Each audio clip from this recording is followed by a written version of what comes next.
Hola, profesor, compañeros y compañeras. Bienvenidos a nuestra presentación creativa sobre los acuerdos plurilaterales en el comercio internacional. Mi nombre es Christopher Paniagua y estoy acompañado por mi compañera María José González.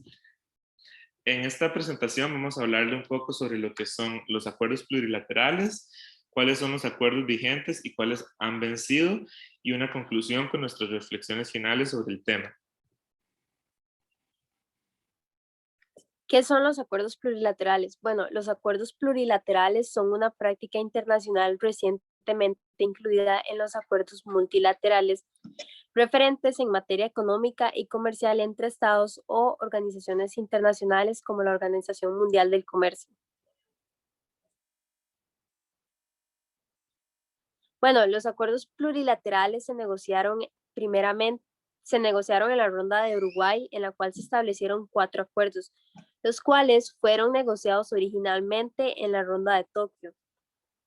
Lastimosamente, el número de signatarios fue bastante reducido, por lo cual estos acuerdos pasaron a denominarse acuerdos plurilaterales. Sin embargo, con la creación de la Organización Mundial del Comercio en 1995, estos acuerdos pasaron a convertirse en acuerdos multilaterales que deben cumplir todos los miembros de la Organización Mundial del Comercio. Estos 4 acuerdos fueron el comercio de aeronaves civiles, la contratación pública, productos lácteos y carne de bovino. Hay que tener en cuenta que la mayoría de los acuerdos de la OMC son acuerdos multilaterales, ya que han sido firmados por todos los miembros de la OMC. Sin embargo, los acuerdos plurilaterales han sido firmados por un número reducido de miembros de la OMC. Y ahora vamos a pasar a ver cuáles son los acuerdos plurilaterales que se encuentran vigentes. Primero tenemos el acuerdo sobre el comercio de aeronaves civiles. Es importante saber que entró en vigor el 1 de enero de 1980 y fue firmado por 32 miembros. Este acuerdo elimina los derechos de importación con respecto a las aeronaves, excepto aquellas que sean aeronaves militares.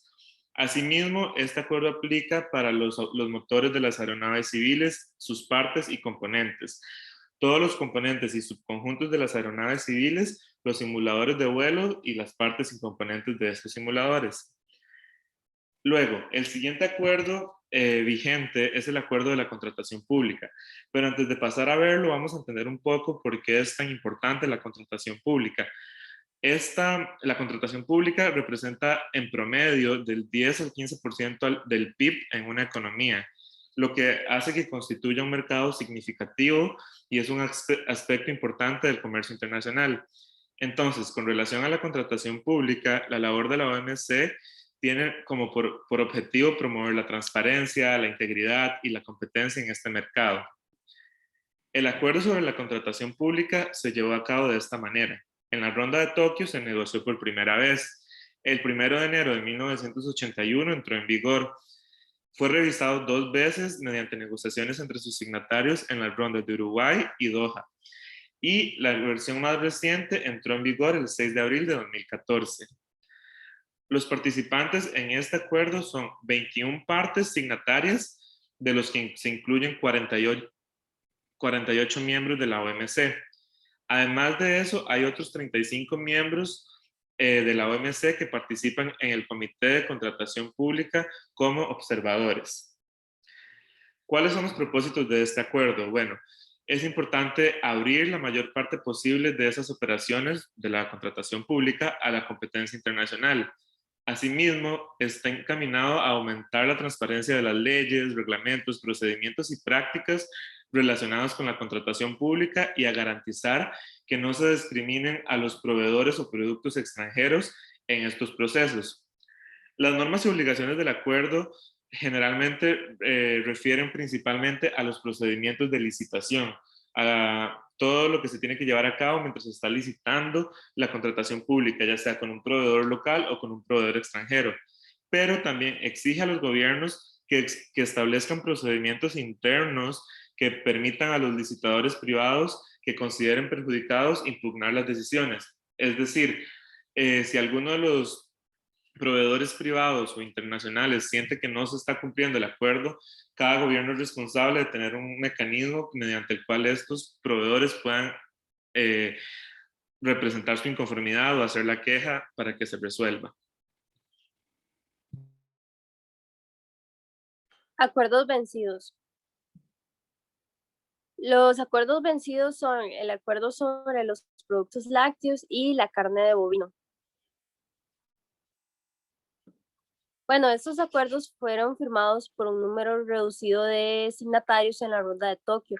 Sin embargo, los países signatarios decidieron que era más conveniente tratar las cuestiones relativas a los sectores correspondientes en el marco de los acuerdos sobre la agricultura y sobre la aplicación de medidas sanitarias y fitosanitarias que fueron acordadas con la creación de la Organización Mundial del Comercio.